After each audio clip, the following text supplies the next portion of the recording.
Hey guys, I had some technical problems with my video that I did with my mage, so I'm going to go through here on my Shadow Priest to show you guys the Plague Quarter.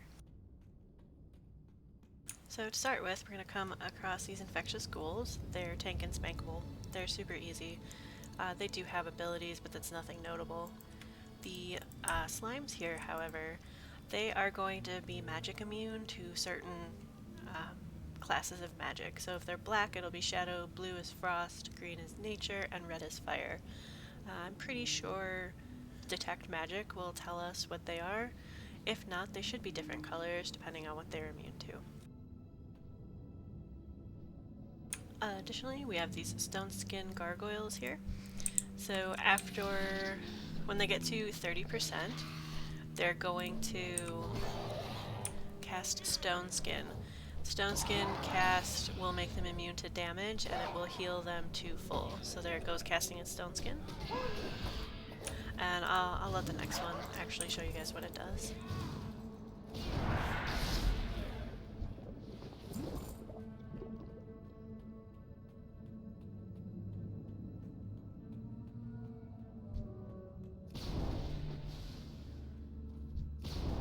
So you see I'm trying to cast Shadow on it, and it's black, so it's immune to Shadow. I haven't played this character in a really long time, so I'm not actually sure what to do from here.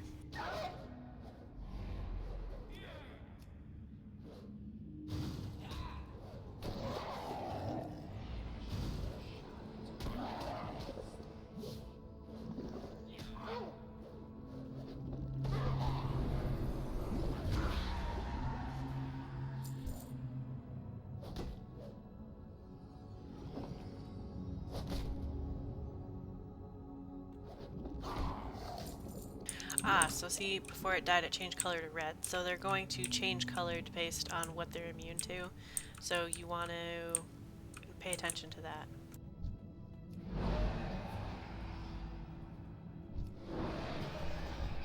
Okay, so we'll get this one down to 30% so we can see the stone skin and what it does.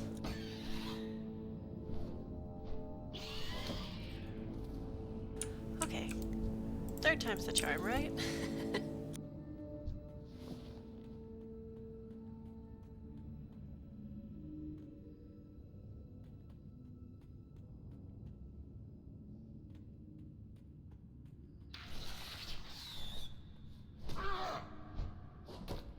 We'll keep them both alive just in case.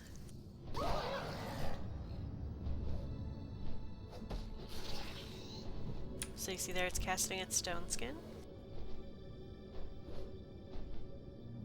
And over this 6 second, it's regenerating its health, and it'll be nearly full. It should actually have been full, I don't know why it wasn't.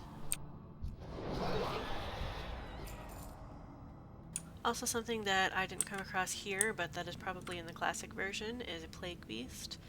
If we see a Plague Beast, you tank and spank them. They're easy until they are about to die. When they're about to die, they explode and do damage. So melee are going to want to get away from them when they're about to die.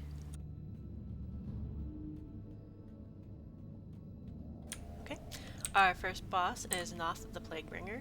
I'm going to engage him right away because he has timers. So for the first 90 seconds that we're in here attacking him, we can go all out and just attack him and do as much damage as possible.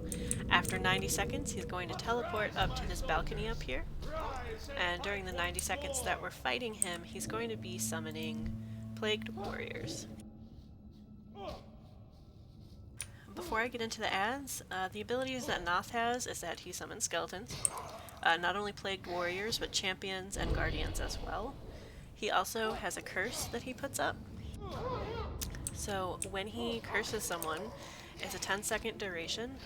We have to decurse, mages and druids have to decurse the curses before they run out.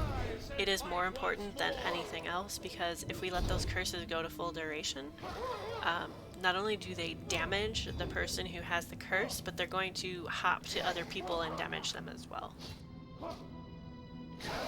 He also does a blink, which he's done a couple of times, and when he blinks, so here's the curse, and when he blinks, he's going to put this cripple on people.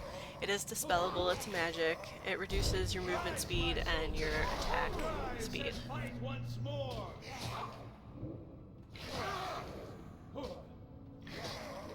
So that's all that Noth really does. When he's up on his balcony, he'll continue to summon ads to come get us. So there you go, he teleported up to his balcony and he is not attackable, he's not even targetable anymore. He's going to continue to summon, so we're going to want to use this time to make sure we're getting caught up on the ads. So he summons 3 types of ads. The first one we're going to want to kill are the Guardians. Plagued Guardians do arcane explosions, so they're doing massive AoE damage to the raid. So we want to get rid of them to keep the healing under control. Especially because our druid healers are going to want to be paying attention to decursing. They are going to want to hold on to their mana for that, so we want to get all of that raid healing down. The second thing we're going to want to kill are these champions. The champions do a mortal strike, and they have a shadow shock, which is shadow damage, and it's done to whoever's tanking them. So here's the mortal strike up on me, and then if they were to immediately mortal strike and then do their shadow damage, that is something that could potentially take out an off tank who is on the champions, because the main tank will be sitting here in the middle of the room waiting for Noth to come back down. The third thing that is the least scary is the Plagued Warriors. We're going to want to kill the Plagued Warriors last. All they do is cleave, and they cleave in a frontal cone, so they just need to be faced away from the raid.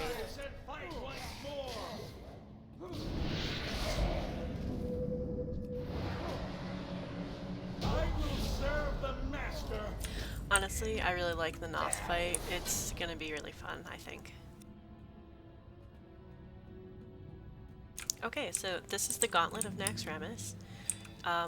The way I think it'll be handled, it will be more like how we handle the suppression room. So we'll pull out the mutated grubs, we'll pull out the big guys, and we'll kind of keep the bats on us. I think we might just kill everything as we're moving, more like the AQ Gauntlet.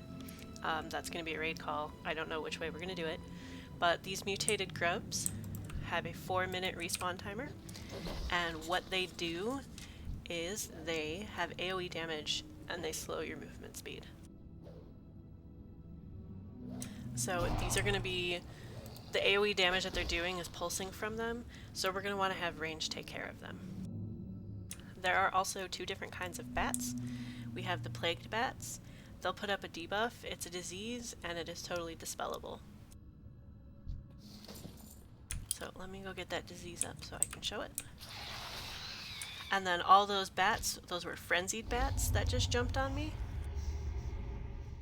What they do is they charge and stun.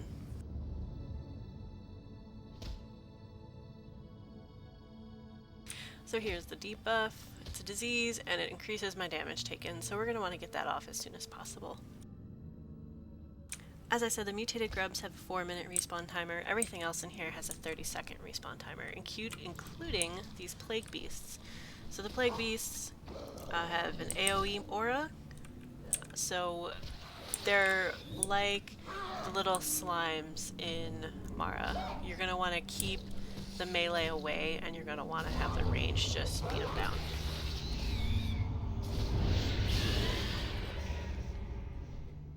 Now, I'm not sure if we're going to hug the right or the left, or if we're going to come straight up the middle. I'm just coming straight up the middle just to show you guys what's going on. So you'll see as I come into aggro range of the frenzied bats, they're charging in to try and stun me.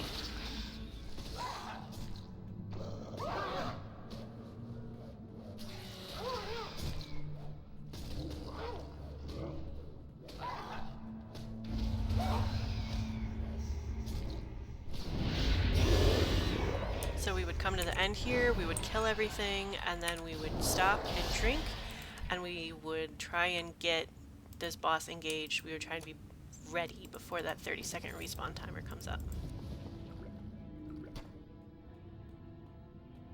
Okay, so this is Hagen the Unclean. Before I get into him, I want to go around and show you guys the other gauntlet that is going to be relevant during the boss fight. I can't show it to you during the boss fight because I'm a solo player right now, so he won't teleport me. But this room in here, this tunnel, this will open up and he'll teleport a group of people randomly into there. You have these eye stalk beams. They're exactly like the eye tentacles from Cthulhu. They're going to do mind flay. They're stationary. You can stun them, you can counterspell them, and you have to kill them. And then you have two different kinds of grubs. Neither of them do anything notable. It's all just auto attack damage.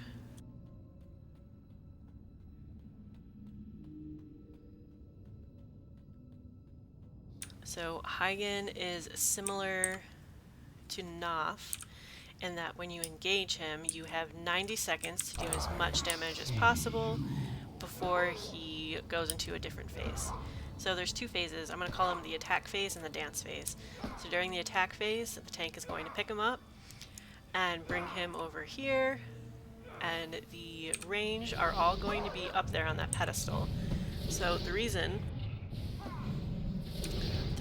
is that he does a mana burn, and it has a really short range, so it's just going to hit people in melee range, so, you know, rip red pallies. When he does the mana range, the mana burn, it's also going to put damage, and not just mana burn you. He also has this decrepit fever, which is a disease that he's putting up. It's reducing maximum health by 50%, that is correct, and it also does nature damage, which is correct. So this is the same disease that we're going to get in Classic. It does need to be dispelled as soon as possible. The third thing he does is that, like I said, he'll teleport a small group of people into the next room over there with all of those grubs and eye stalks. He's not going to teleport me because I'm a solo player. So after 90 seconds of attacking, he's going to go into the dance phase. For 45 seconds, he'll channel an ability called Eruption, where slime will be erupting from the ground, and the raid will have to move around to stand in safe spots. So the first time he does it, it's going to be pretty slow. The second time he does it, it's going to speed up. Third time, it'll speed up even more. So we want to try to kill him in the second attack phase. So it'll be 90 seconds of attacking, 45 seconds of avoiding slime, and then 90 more seconds of fighting. If in that 90 seconds we don't kill him, we're going to get another 45-second phase, and we're just going to keep rinsing, repeating, where every 45-second phase we have to start moving faster to avoid the slime.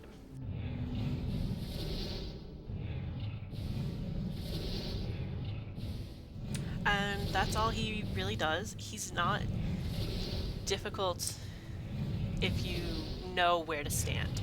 This is a positioning fight, really, and a DPS fight. You'll also see I'm standing in melee range, and he had put down this this aura under him. Even at my level, I was still taking consistent damage. Like, I wasn't resisting it, and that's why you would not be attacking during the dance phase. You would just be moving around because you can't melee him. So you don't want to rip threat as a range. You don't want to just be attacking him during that and rip threat from the tank. You want him to go straight back to the tank, who should still have the top threat. And then something I forgot to mention with Noth as well. When Noth goes up to his balcony, he is going to be dropping threat. So when he comes back down, you want to make sure the tank picks him up, that you don't attack him first. So then after we kill Hygen, we're going to come through here, and we're going to have to kill these eye stalks. They do continue to respawn after Hygen is dead. So we're just going to want to move through here quickly and efficiently and not stop, basically, because they are constantly respawning.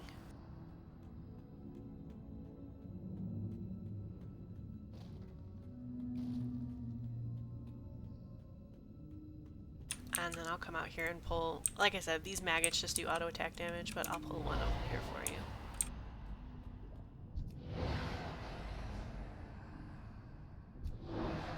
Can't mind flay me if I mind flay them first.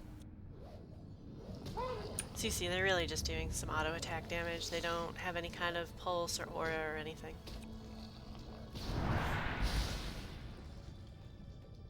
And then we'll get here and we have this bridge going over the outer ring to bring us over to Lotheb.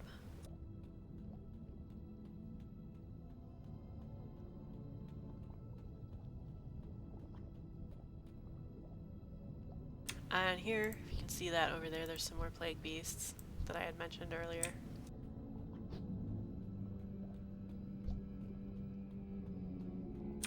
Lotheb is the fight where we can only heal once every 60 seconds. I do want to preface by saying that the abilities that he's going to do to me in this fight are slightly different in the classic version. So to me, he's going to do a necrotic aura, which stops all healing and it's going to fall off, and then I can heal and then it's going to go back on. And that's not the debuff that you're going to get in classic. In classic, it's called Corrupted Mind. It'll go on all of the healing classes, and it allows only one healing or curing spell to be cast every 60 seconds. There are no diseases or anything going out in this, so you really would only need to heal. You don't have to worry about that curing spell, but I guess, you know, Blizz wanted to be thorough.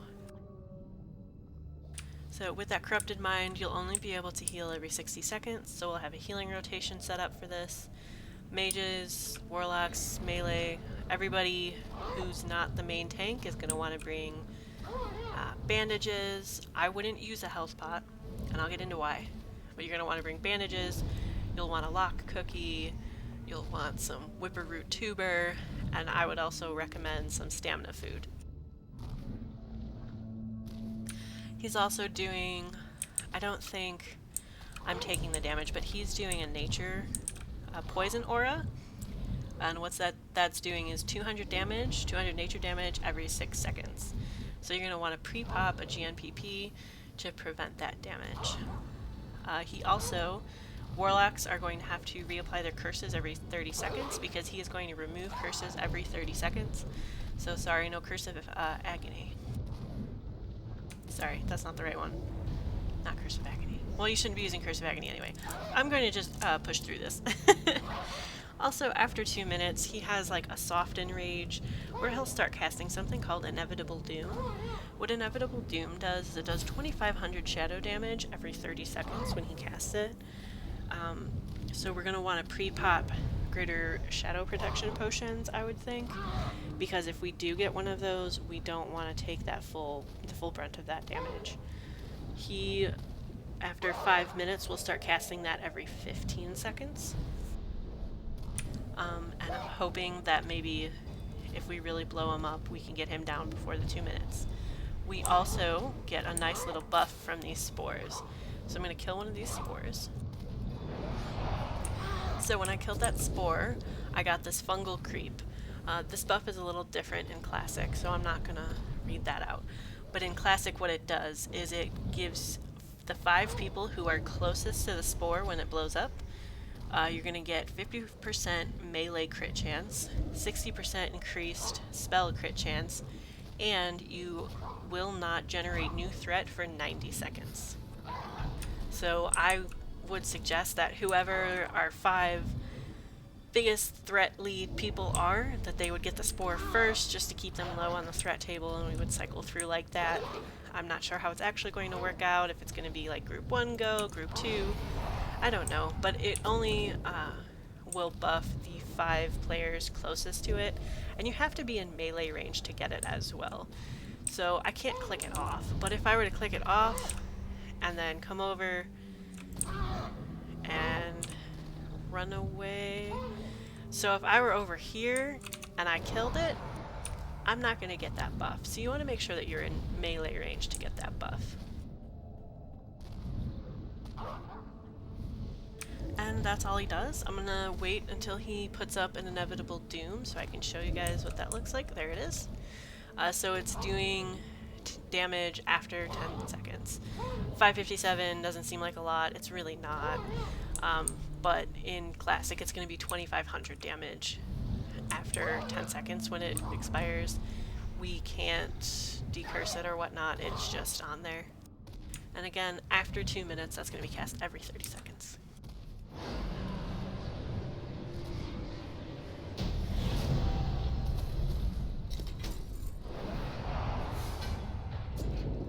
And that's the Plague Quarter, my favorite. Okay, I'm gonna head on over to the Frostwing, and we'll get that done too. Thanks for watching.